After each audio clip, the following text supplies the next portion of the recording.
اعوذ باللہ من الشیطان الرجیم بسم اللہ الرحمن الرحیم السلام علیکم ورحمۃ اللہ وبرکاتہ۔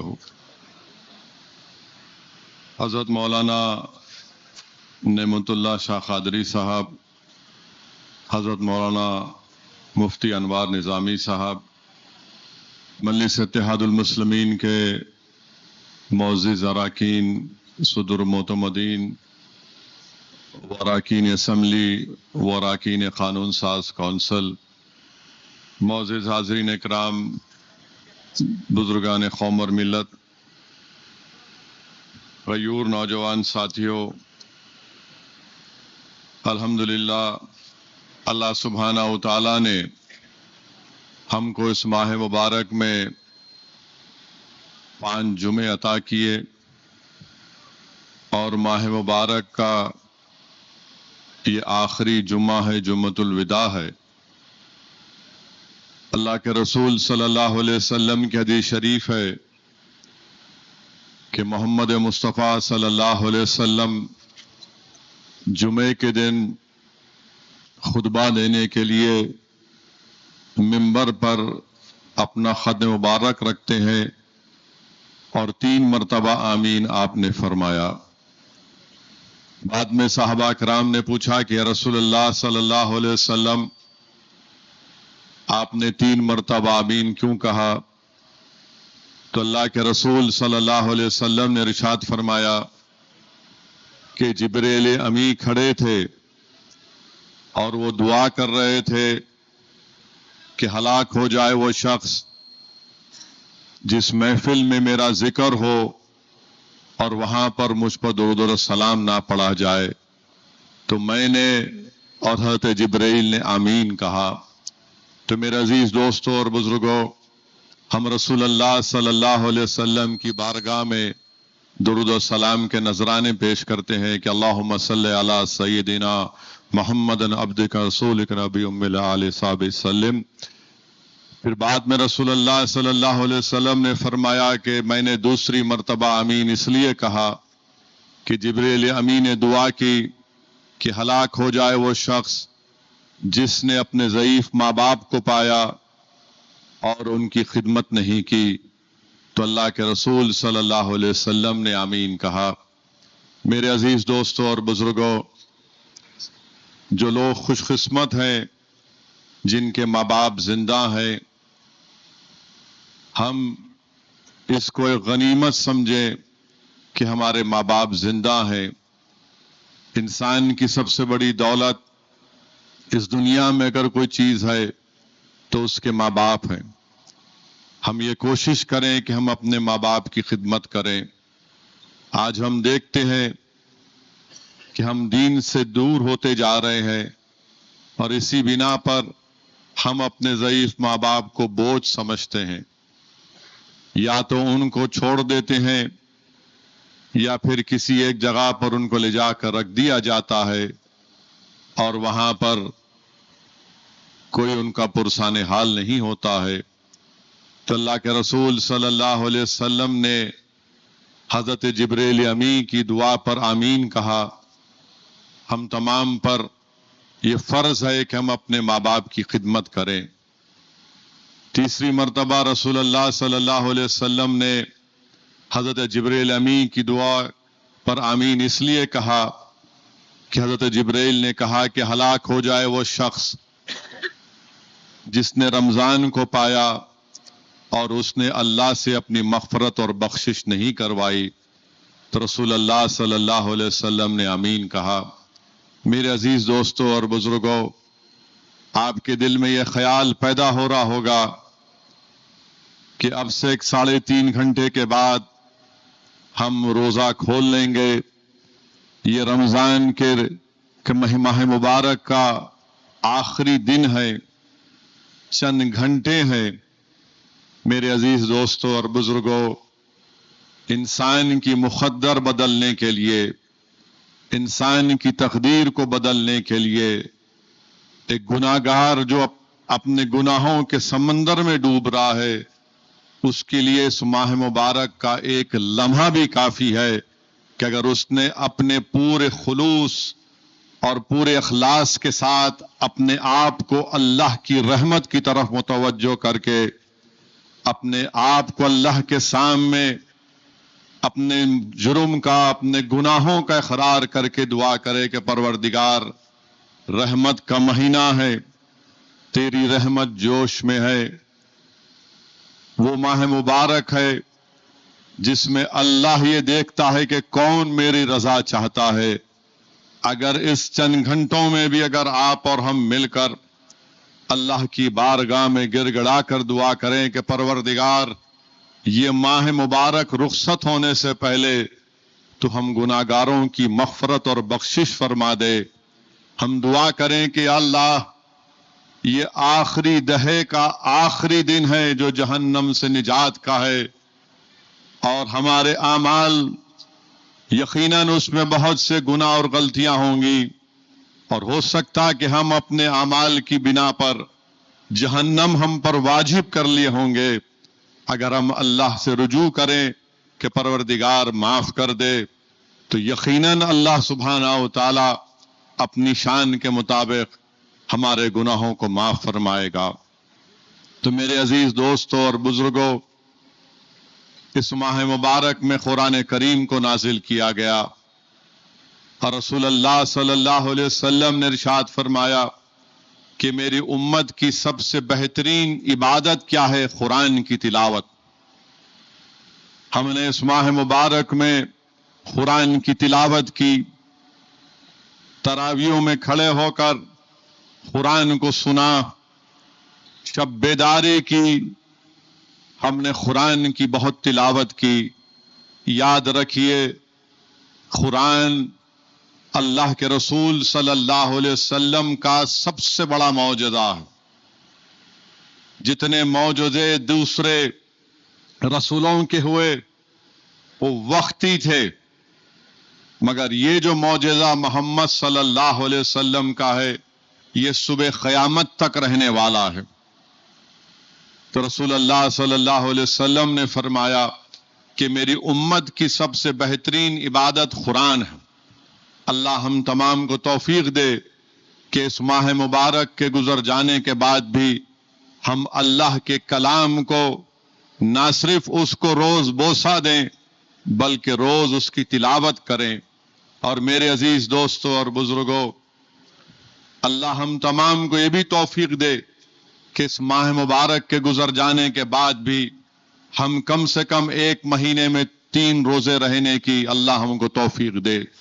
اس لیے کہ جنید بغدادی نے دیکھا کہ ایک مرتبہ وہ مسجد کو جا رہے تھے، آپ نے ایک شخص کو دیکھا جو مسجد کے باہر بے چینی سے ٹہل رہا تھا۔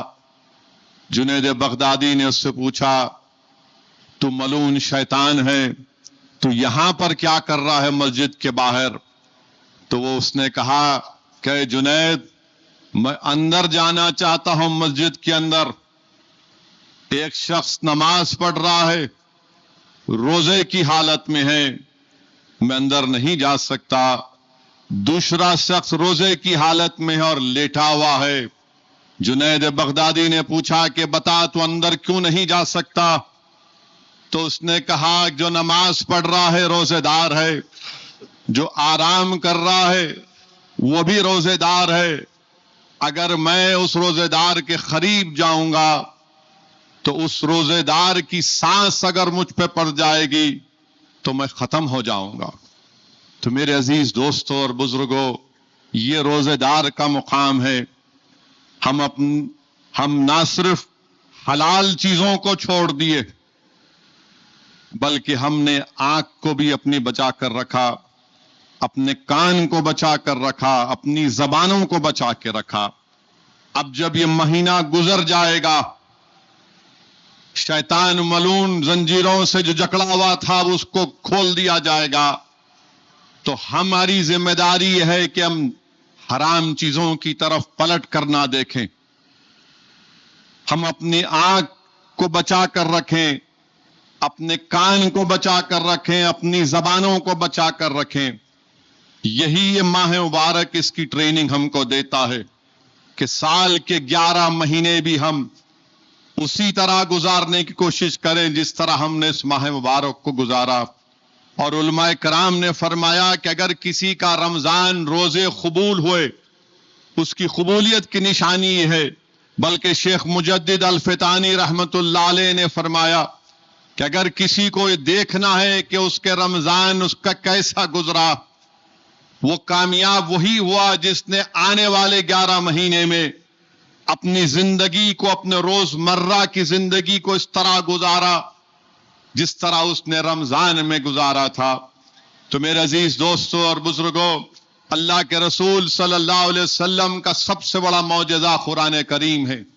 حدیث شریف میں آیا، امام غزالی نے اپنی کتاب احیاء علوم الدین میں لکھا کہ اللہ سبحانہ و تعالی نے زمین و آسمان کو بنانے سے 1000 پہلے اللہ نے سورہ یاسین اور طٰہٰ کو ظاہر کیا تو فرشتوں نے پکار کر کہا کہ مبارکباد ہو اس امت پر جس پر یہ قرآن کریم نازل ہوگا، بشارت ہو ان زبانوں پر جو اس قرآن کی تلاوت کریں گے، مبارک ہو ان سینوں میں جن میں یہ قرآن کو محفوظ رکھیں گے.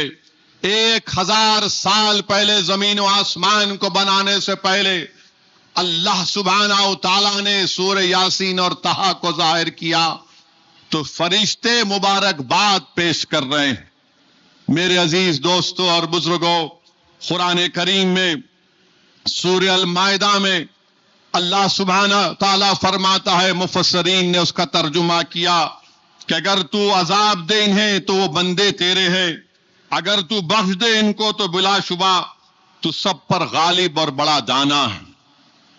میرے عزیز دوستوں اور بزرگوں، اسی آیت کو رسول اللہ صلی اللہ علیہ وسلم حدیث شریف میں آیا، صحابہ کرام سے ہم کو معلوم ہوا کہ رات بھر رسول اللہ صلی اللہ علیہ وسلم اپنی امت کے لیے یہ قرآن کی آیات پڑھ کے رو رہے تھے. کیا تھی آیات کہ اللہ اگر تو عذاب دے انہیں تو وہ بندے تیرے ہیں، اگر تو بخش دے ان کو تو بلا شبہ غالب، تو سب پر غالب ہے اور بڑا دانا ہے. تو اللہ سبحانہ و تعالیٰ جانتا ہے کہ اس کے حبیب کیا چاہتے ہیں. جبریل امی کو بھی جاتا ہے. اللہ کے رسول صلی اللہ علیہ وسلم ارشاد فرماتے ہیں کہ مجھے میری امت کی بخشش کی فکر ہے.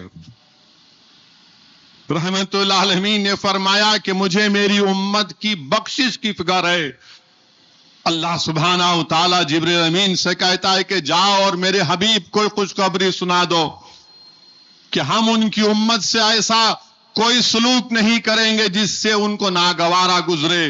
ہم ان کو خوش کریں گے اور ان کی امت کو کامیاب کریں گے. میرے عزیز دوستوں اور بزرگوں، یہ ہماری خوش قسمتی ہے کہ ہم محمد صلی اللہ علیہ وسلم کے امتی، جنہوں نے راتوں میں اٹھ کر ہمارے لیے دعائیں کی. میرے عزیز دوستوں اور بزرگوں، وہیں پر ہم یہ بھی دیکھتے ہیں کہ قرآن کریم میں اللہ سبحانہ و تعالی ارشاد فرماتا ہے سورہ زمر میں کہ میرے بندوں نے جنہوں نے زیادتیاں کی ہیں، اپنے نفس پر ظلم کیا ہے، وہ اللہ کی رحمت سے مایوس نہ ہو جائیں. یقیناً اللہ تعالی بخش دیتا ہے سارے گناہ کو، بلا شبہ وہی بخشنے والا ہے، ہمیشہ رحم فرمانے والا ہے.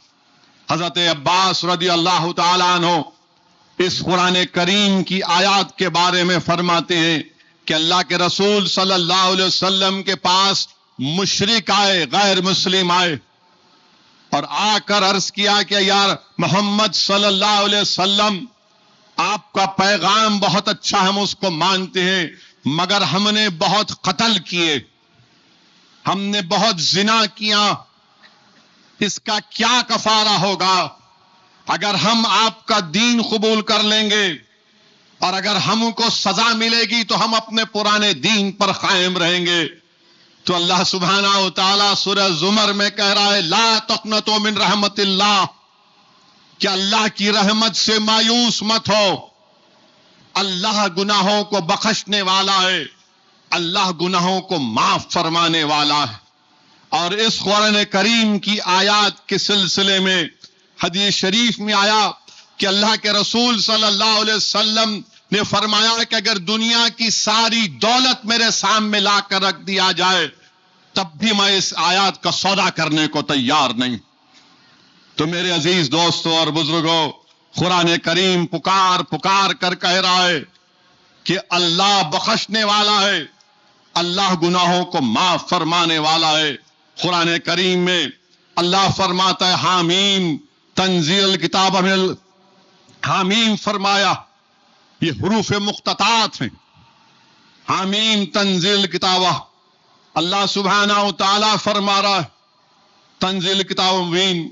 میرے عزیز دوستوں بزرگوں، اس سورے میں اللہ فرما رہا ہے کہ اتاری گئی یہ کتاب اللہ تعالیٰ کی طرف سے جو زبردست ہے اور سب کچھ جاننے والا ہے، جو توبہ قبول کرنے والا ہے، جو سخت سزا دینے والا ہے، فضل و کرم فرمانے والا ہے، اور نہیں ہے کوئی معبود سوائے اللہ کے، اور سب کو اسی کی طرف لوٹنا ہے. حامیم تنزیل کتاب اللہ العزیز علیم غافر الذنب قابل التوب شدید العقاب ذی الطول لا الہ الا هو المسیر. فاروق اعظم نے ایک گفتگو میں پوچھا کہ میرا ایک دوست ہے جو دمشق میں رہتا ہے، وہ بڑا نیک ہے، تقوی ہے اور پرہیزگاری کو اختیار کرتا ہے، وہ کیسا ہے؟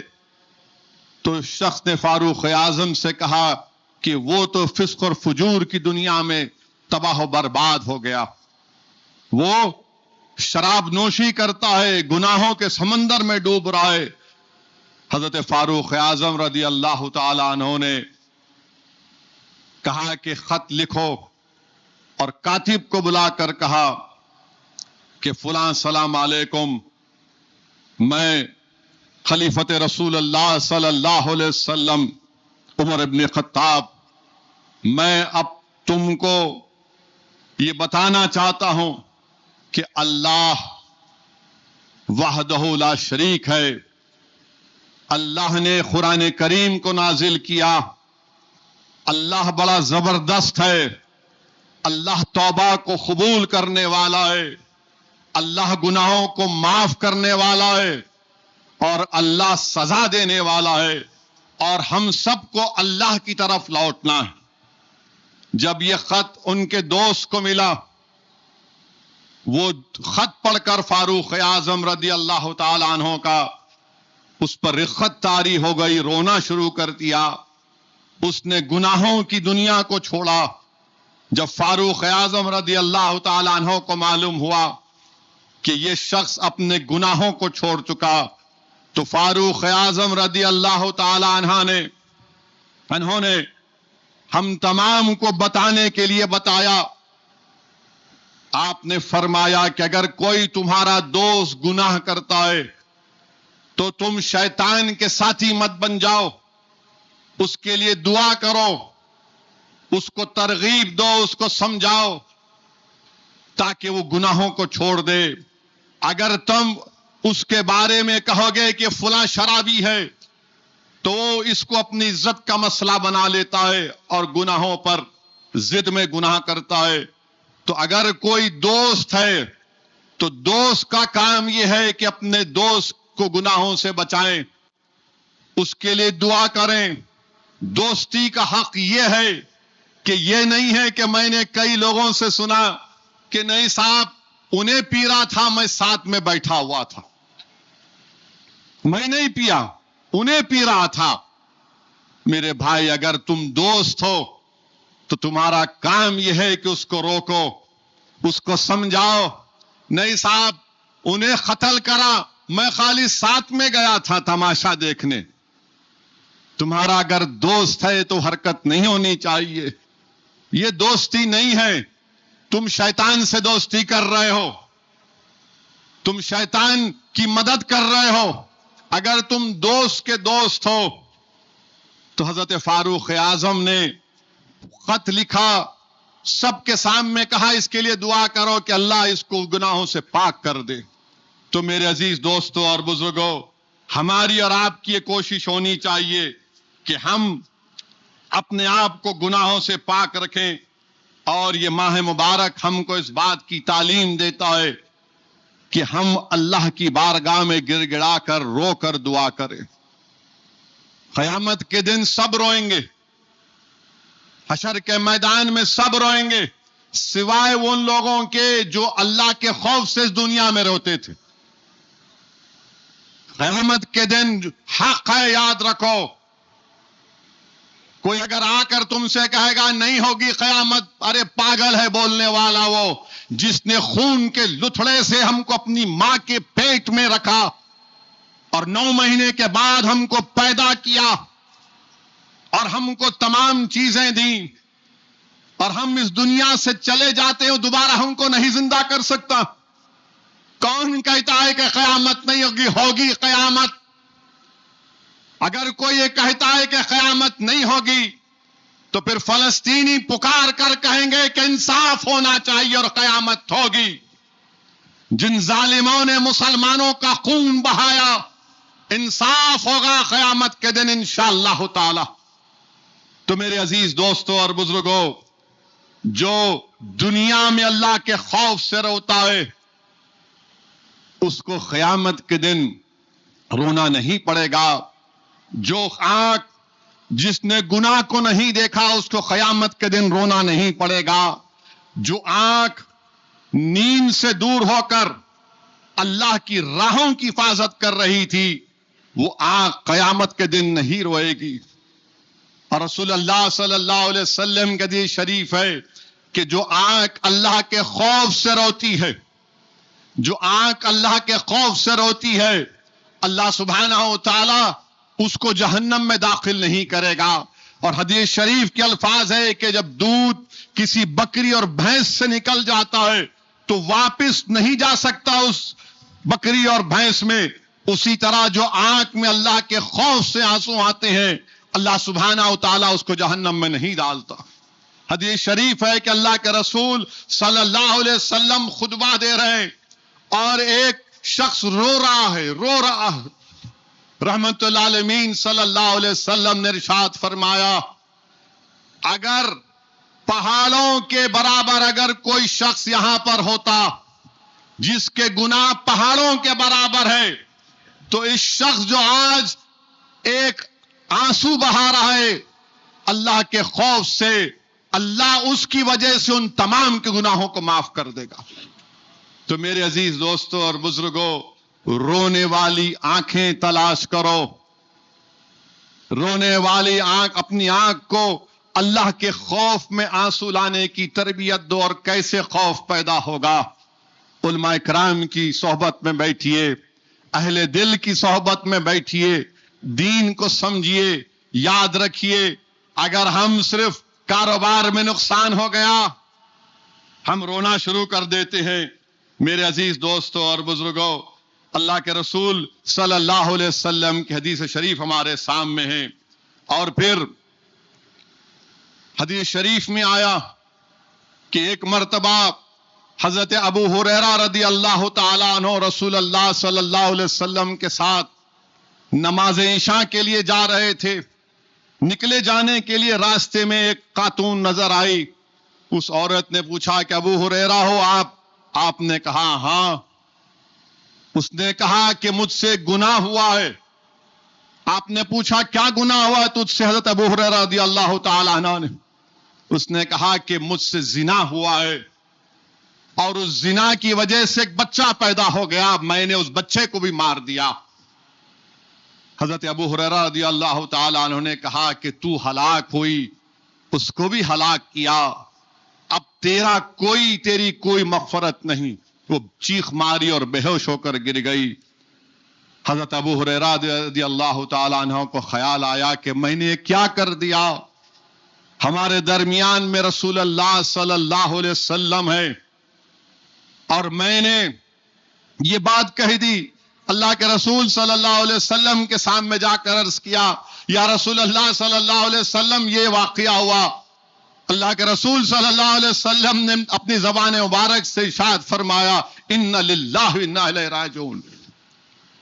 اے ابو ہریرہ، کیا تم سورہ زمر کی آیات کو بھول گئے جس میں اللہ نے فرمایا کہ جس نے ایمان لائے، توبہ کیا، اپنے گناہوں کی بھیک اللہ سے مانگی تو اللہ ان کے گناہوں کو نیکیوں میں تبدیل کر دیتا ہے. تم نے کیا کیا؟ حضرت ابو ہریرہ رضی اللہ تعالی عنہ چیخ مارتے ہیں اور پورے مدینے کو پھرتے ہیں. لوگ کہتے تھے کہ حضرت ابو ہریرہ آ کر پوچھتے تم نے اس عورت کو دیکھا؟ تو لوگ ان کو بولتے تھے یہ مجنون ہو گئے. خیر وہ عورت ملی, اس کو خوشخبری سنائی کہ رسول اللہ صلی اللہ علیہ وسلم نے قرآن کریم کے سورہ زمر کی آیات میں بتایا کہ جو لوگ گناہ کرتے توبہ کرتے ہیں اللہ کی رضا کے لیے خالص دل کے ساتھ تو اللہ ان کے گناہوں کو بخشتا بھی اور ان کے گناہوں کو نیکیوں میں تبدیل کرتا. وہ عورت چیخ مارتی ہے اور خوشی میں کہتی ہے کہ میرے پاس ایک باغ ہے, میں اس کو صدقہ کرتی ہوں. تو میرے عزیز دوستوں اور بزرگوں, یہ ماہ مبارک ہمارے درمیان میں ابھی بھی ہے. میرے عزیز دوستوں اور بزرگوں, یہ ماہ مبارک میں قرآن کریم کو نازل کیا گیا اور علماء کرام نے بتایا کہ پہلے صاحب قرآن آئے, بعد میں اللہ نے قرآن کو نازل کیا. پہلے صاحب قرآن آئے اور صاحب قرآن اور قرآن دونوں ہمیشہ ساتھ رہیں گے. اور قرآن کریم میں اللہ سبحانہ و تعالیٰ نے فرمایا قد جاءکم من اللہ نور کتاب مبین. تفسیر ابن جریر کے تعلق سے آپ پڑھیے, کبھی علماء کرام کے زبان سے میں نے سنا کہ اللہ نے جو فرمایا قرآن کریم میں سورۃ المائدہ میں قد جاءکم من اللہ نور کتاب مبین, کہ تمہارے پاس لوگوں تمہارے پاس نور اور روشن کتاب آ گئی. تفسیر ابن جریر آپ نے لکھا کہ وہ نور محمد صلی اللہ علیہ وسلم ہے اور کتاب مبین قرآن کریم ہے. تو میرے عزیز دوستوں اور بزرگوں, علماء کرام نے لکھا کہ جس نے نور نبوت کو چھوڑ کر قرآن کریم کو سمجھنے کی کوشش کی وہ بھٹک گیا. جس نے انوار رسالت کی روشنی میں قرآن کو پڑھا اور عمل کیا وہ راہ ہدایت پا لیا. میرے عزیز دوستوں اور بزرگوں, 1500 سال پہلے یہاں بیٹھے بیٹھے تصور کی دنیا میں جائیے کہ 1500 سال پہلے محمد صلی اللہ علیہ وسلم مکے کی وادیوں میں کھڑے ہو کر, مکے کے بازاروں میں کھڑے ہو کر, مکے کی سڑکوں میں کھڑے ہو کر قرآن کریم کی تلاوت کر رہے ہیں. قرآن کریم کی تلاوت کر رہے ہیں. رسول اللہ صلی اللہ علیہ وسلم پر اللہ نے غار میں قرآن کریم کی پہلی آیات کو نازل کیا اور رسول اللہ صلی اللہ علیہ وسلم مکے میں قرآن کی آیتوں کو پڑھ کر سنا رہے. پڑھ کر دنیا نے دیکھا کہ اللہ کے رسول نے قرآن کی تلاوت کی. صدیق اکبر آ گئے, سب سے بڑی مکے کی تاجرہ خدیجہ الکبریٰ رضی اللہ تعالی عنہا آ گئیں, پہلوان عمر آ گئے, حمزہ عبد المطلب آ گئے, شیر خدا علی آ گئے, زید بن حارث آ گئے, صہیب رومی آ گئے, بلال حبشی آ گئے, حبیب عجمی آ گئے. تو میرے عزیز دوستوں اور بزرگوں, یہ قرآن کریم کا کلام. اور پھر اللہ نے قرآن کریم کے بارے میں کیا فرمایا کہ تم تمام جن اور انس مل کر اس طرح کا ایک قرآن بنا کر لاؤ, تم نہیں لا سکو گے. تم تمام جن اور انس مل کر.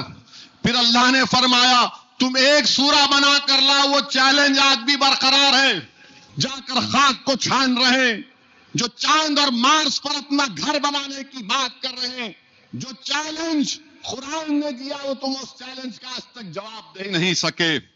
میرے عزیز دوستوں اور بزرگوں, اور پھر قرآن بے مثل تو قرآن والے بھی بے مثل.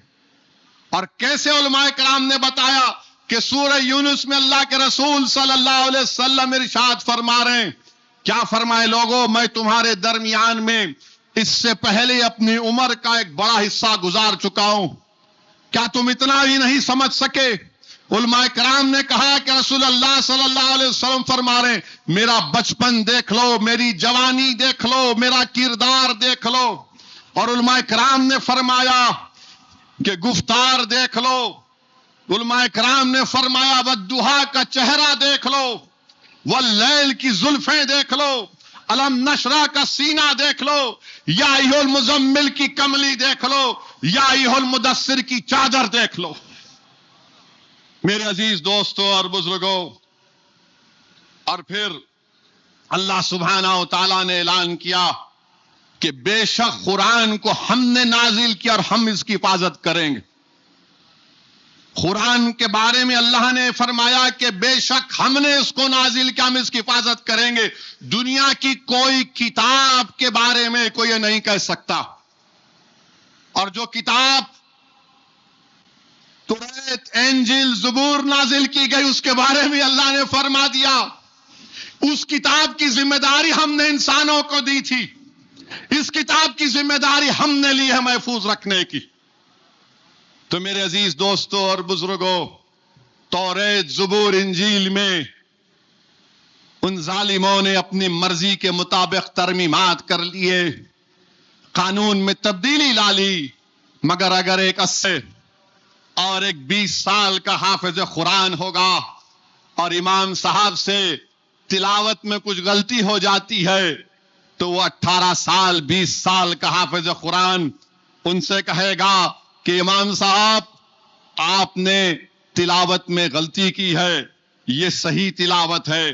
تو میرے عزیز دوستوں اور بزرگوں، میں آپ کو بتانا چاہتا ہوں کہ اللہ کے رسول صلی اللہ علیہ وسلم نے ہم تمام کو کیا کیا چیزیں بتائی ہیں. میرے عزیز دوستوں اور بزرگوں، پھر رسول اللہ صلی اللہ علیہ وسلم نے جب قرآن کریم کا پیغام دیا مکے میں، جو خون کے رشتہ دار تھے وہ خون کے دشمن ہو گئے، جو دوست تھے وہ دشمن ہو گئے، جو گلے ملتے تھے وہ گیلا کرنا شروع کر دیے، جو خون کے رشتہ دار تھے انہوں نے رشتہ داری چھوڑ کر پتھر برسانا شروع کیا. میرے عزیز دوستوں اور بزرگوں، رسول اللہ صلی اللہ علیہ وسلم کے سر پر نہ باپ کا سایہ، نہ استاد، نہ خاندان کا سایہ، بلکہ آپ کا بھی کوئی سایہ نہیں تھا. کسی شاعر نے بڑا خوب کہا، سایہ پسند آئے پروردگار کو، سایہ پسند آیا پروردگار کو، بے سایہ کر دیا اس سایہ دار کو. میرے عزیز دوستوں اور بزرگوں، اللہ کے رسول صلی اللہ علیہ وسلم کی مبارک 50 سال عام الحزن، حضرت خدیجہ الکبریٰ کا انتقال، حضرت عبد المطلب کا انتقال، حضرت بلال کو گرم گرم ریت پر لٹا کر تکالیف دی جاتی تھی، صحابہ کرام کو مارا اور پیٹا جاتا تھا. تو اللہ سبحانہ و تعالیٰ نے قرآن کریم میں کیا فرمایا؟ والضحیٰ میں، اے میرے محبوب، ہم نے تجھے نہ چھوڑا اور نہ ہی ہم آپ سے ناراض ہیں. پھر وہیں پر قرآن کریم میں المائدہ میں اللہ نے فرمایا وہ لوگوں سے تیری حفاظت کرے گا. اور پھر علم نشرہ میں اللہ نے فرمایا یعنی تیرے سارے بوجھ تیرے خدا نے اٹھا لیے. اب میرے عزیز دوستوں اور بزرگوں، علماء کرام نے لکھا کہ قرآن بھی شفا ہے، قرآن بھی شفا ہے. اللہ سبحانہ و تعالیٰ قرآن میں فرماتا ہے، مفسرین نے ترجمہ کیا کہ ہم نے قرآن کو شفا بنا کر اتارا، لہذا قرآن کی تلاوت کرو، ظاہری اور باطنی امراض سے فیض پاؤ. میرے آقا شفا بن کر آئے. میرے آقا جس کو ہاتھ لگائے اس کو شفا ہو گئی، جس کو ٹھوکر لگی اس کو شفا مل گئی، لاب دہن لگایا اس کو شفا مل گئی. اور میرے عزیز دوستوں اور بزرگوں، حدیث شریف میں آیا کہ اللہ کے رسول صلی اللہ علیہ وسلم کے پاس مدینے میں لوگ برتن لے کر آتے تھے کہ یا محمد صلی اللہ علیہ وسلم اس میں اپنا دست مبارک رکھ دیجئے، اور اس کے بعد جو لوگ بیمار ہوتے وہ پانی پیتے ان کو شفا مل جاتی. ہماری امت کی ماں حضرت عائشہ صدیقہ رضی اللہ تعالی عنہ رسول اللہ صلی اللہ علیہ وسلم کے وصال کے بعد محمد صلی اللہ علیہ وسلم کے جبے مبارک کو نکال کر پانی میں ڈالتی اور وہ پانی ان لوگوں کو دے دیتی جن کے بچے یا لوگ بیمار ہوتے ہیں، ان کو اللہ شفا دے دیتا۔ تو میرے عزیز دوستوں اور بزرگوں، یہ ہے محمد صلی اللہ علیہ وسلم کی عظمت، قرآن کی زیارت۔ جو قرآن کو پڑھتا ہے تو اللہ رسول حدیث ہے کہ لوگوں قرآن کو دیکھ کر پڑھنا عبادت ہے۔ اور وہاں صاحب قرآن کے بارے میں صاحب قرآن نے کیا فرمایا؟ جس نے مجھے دیکھا اور جس نے میرے دیکھنے والوں کو دیکھا وہ جہنم میں نہیں جائیں گے۔ میرے عزیز دوستوں اور بزرگوں، وہیں پر قرآن بھی شفا کرے گا۔ شافع روزے زا محمد صلی اللہ علیہ وسلم بھی ہے، قرآن بھی، روزہ بھی ہے۔ حشر کے میدان میں قرآن بھی آئے گا، روزہ بھی آئے گا، اور آ کر عرض کرے گا یا اللہ میں نے اس کو دن بھر بھوکا رکھا۔ قرآن کہے گا پروردگار میں نے اس کو رات بھر جگا کر رکھا، اس کے حق میں میری شفاعت کو قبول فرما۔ اور وہیں پر محمد صلی اللہ علیہ وسلم فرما رہے ہیں کہ شفاعت کا دروازہ میں کھولوں گا۔ اللہ کے رسول صلی اللہ علیہ وسلم فرما رہے ہیں پوری قومیں دیگر انبیاءوں کے پاس سے آ کر محمد صلی اللہ علیہ وسلم کے پاس آئیں گی۔ ہم تمام گناہگار رسول اللہ صلی اللہ علیہ وسلم کے پاس جا کر بھیک مانگیں گے، یا رسول اللہ اس آگ سے بچا لیجئے۔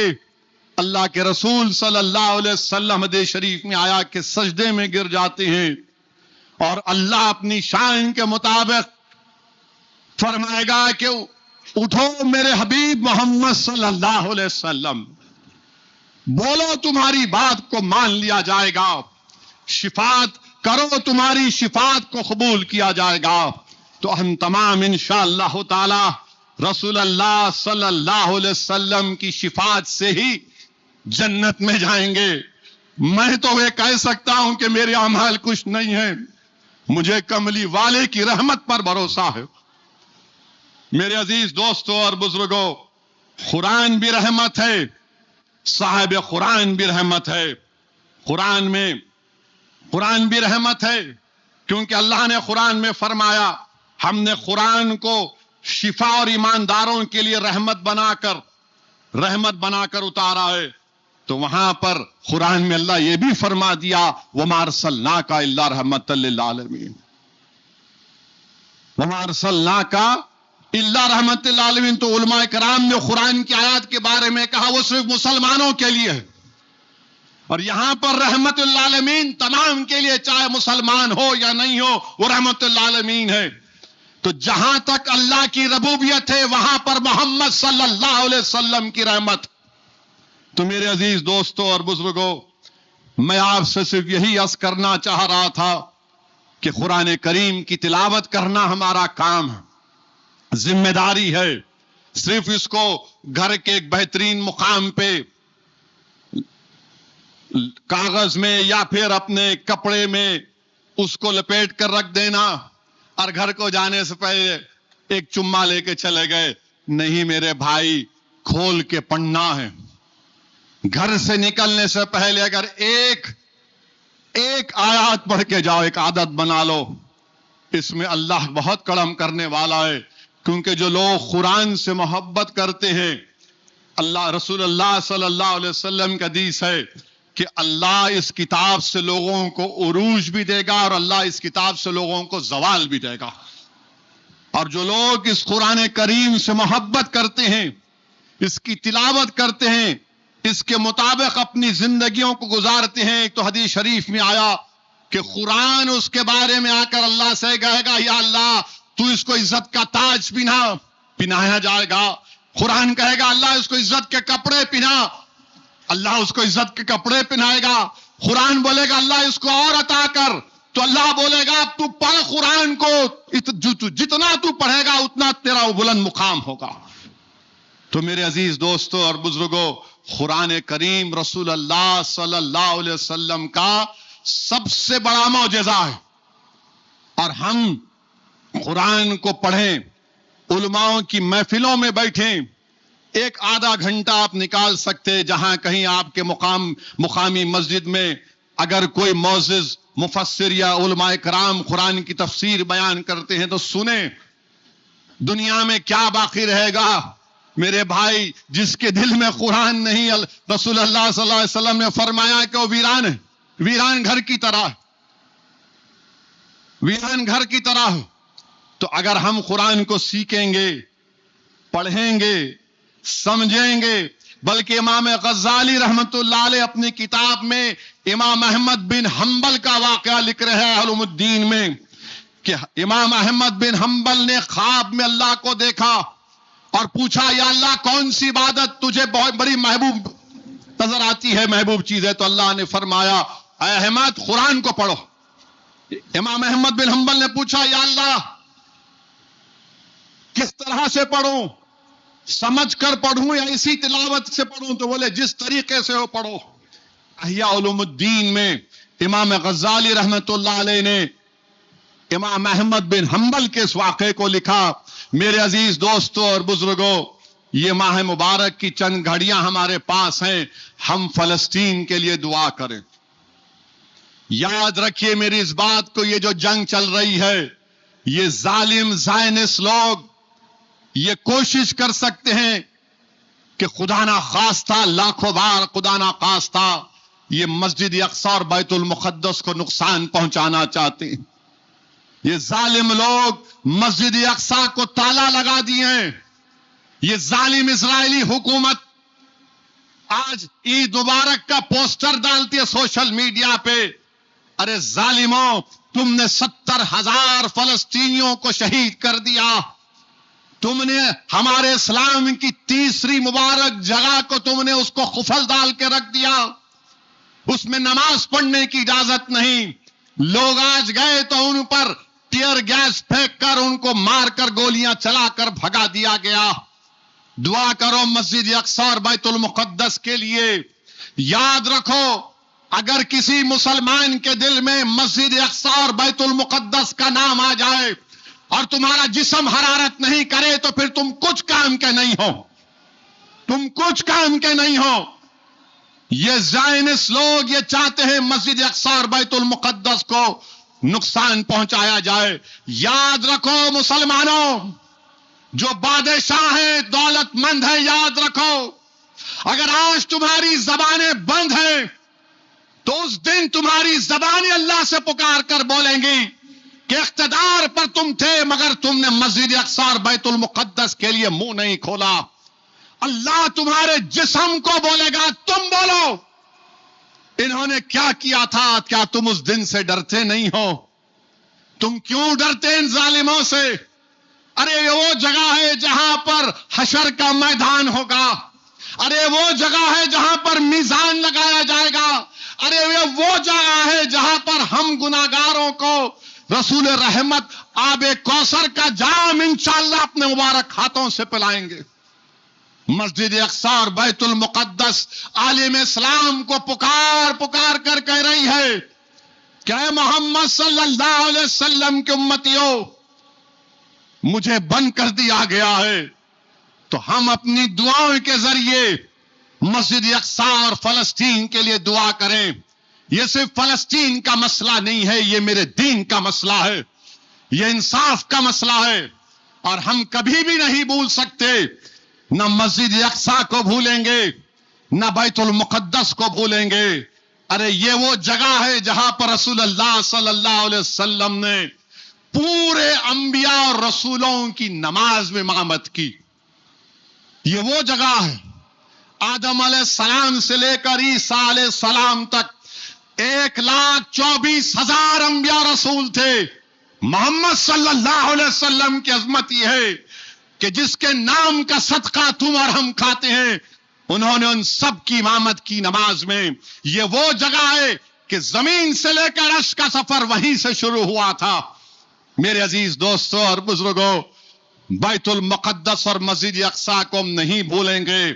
یہ ظالم زائنسٹ اور ٹرمپ, ان کی سازش ایک ہی ہے کہ کسی نہ کسی طریقے سے مسجد اقصی اور بیت المقدس کو نقصان پہنچایا جائے.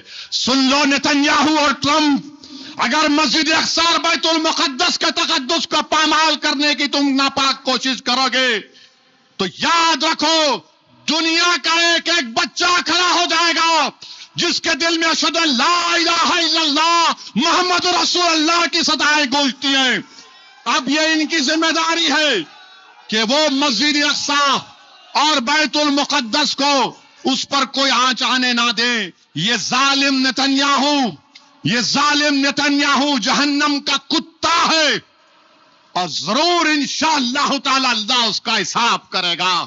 ہم تو دعا کرتے ہیں کہ تو 150 سال زندہ رہے، تو تڑپے اور تو زندہ رہے. تو کیا جانتا ہے کہ تو نے جو ظلم ڈھایا ہے، 70,000 فلسطینیوں کو شہید کر دیا گیا. میرے عزیز دوستوں اور بزرگوں، اگر ملبے کو اٹھایا جائے گا غزہ کا تو 10 سال لگیں گے ملبے کو اٹھانے کے لیے. سرزمین دکن پر بسنے والے مسلمانوں، سرزمین ہندوستان پر بسنے والے غیور مسلمانوں، ڈرنے اور گھبرانے کی ضرورت نہیں ہے. فلسطین کے وہ غریب اور مظلوم ہمارے سامنے ہیں کہ ہر بچہ یتیم ہو گیا، ہر بھائی اپنے بھائی کو کھو دیا، ہر بہن اپنے بھائی کو کھو چکی، ہر بیوی بیوہ ہو چکی. میرے بھائی تب بھی آپ دیکھ رہے ہیں کہ ان کا ایمانی جذبہ زندہ ہے. لٹے ہوئے گھروں کے سامنے ملبے گھروں کے گرے ہوئے ہیں مگر حی علی الصلاۃ اور حی علی الفلاح کی صدائیں دے رہے ہیں. روزہ کھول رہے ہیں، پانی سے روزہ کھول رہے ہیں، کھجور سے روزہ کھول رہے ہیں، جو کچھ ملا روزہ کھول رہے ہیں اور اللہ سے دعا کر رہے ہیں کہ پروردگار تو ہمارے لیے کافی ہے، حسبنا اللہ و نعم الوکیل. تو میرے عزیز دوستوں اور بزرگوں، آج آپ دیکھتے ہیں کہ اس جنگ کی وجہ سے امریکہ اور زائنسٹ، یہ ٹرمپ اور نتنیاہو غزہ کی طرح ایران کو برباد کرنا چاہتے ہیں. اور اگر کوئی یہ سمجھ رہا ہے کہ ایران برباد ہو جائے گا تو اس کے بعد کچھ نہیں ہوگا، ترکیہ کی باری آئے گی، پورے عرب ممالک کی باری آئے گی. نقصان کس کا ہو رہا ہے؟ عربوں کا ہو رہا ہے، نقصان عربوں کا ہو رہا ہے. میرے عزیز دوستوں اور بزرگوں، ہم کثرت سے دعا کریں کہ اللہ سبحانہ و تعالی اس جنگ کو ختم کر دے، اس جنگ کو ختم کر دے اللہ سبحانہ و تعالی. اور اللہ سبحانہ و تعالی سے ہم دعا کرتے ہیں کہ یہ جو اساسِ جات ہیں جو عرب ممالک میں ہیں، یہ صدقہ ہے میرے آقا محمد صلی اللہ علیہ وسلم کا کہ جس سرزمین پر آقا کے قدم مبارک چلے وہیں پر تو زمین کے نیچے سے اللہ نے اس میں دولت رکھی. آج یہ ظالم لوگ، یہ ٹرمپ نتنیاہو برباد کرنا چاہتی ہیں اور ہمارے ملک کے وزیر اعظم جتنا ان کے بارے میں بولے کم ہے. آپ دیکھ رہے کہ پورے امریکہ اپنی فوج کو جمع کر رہا ہے، 2 ایئر کرافٹ کیریئر بھیجا دیا، 400 اپنے فائٹر جیٹس کو بھیجا دیا. اور مودی کے دوست نتنیاہو ان کو بولتے ہیں آ جاؤ نا ذرا. ان کو آنا تھا، انہوں چلے گئے. اس کو آنا تھا، انہوں چلے گئے. کیوں گئے؟ اور جانے کے بعد اب بول رہے ہم کو نہیں معلوم تھا ایسا ہوگا. آپ کو کوئی راکٹ سائنٹسٹ ہونے کی ضرورت نہیں ہے، آپ یہ جان کر گئے کہ حملہ ہوگا. آپ یہ جان کر گئے کہ امریکہ اپنے 2 ایئر کرافٹ کیریئر 400 جیٹ کو تیار کر کے رکھا تھا. آپ نکلے وہاں سے اور وہاں پر حملہ شروع ہو گیا. اور اب کیا ہو رہا ہے؟ اب گیس نہیں ہے، گیس نہیں ہے. بھارت میں 60% گیس قطر سے، سعودی عرب سے، باہر سے امپورٹ کرتے. ہم انہوں آتم نربھر بھارت بولتے، میڈ ان انڈیا سب ہے. وہ 60% گیس باہر سے آتی. Street of ہرموز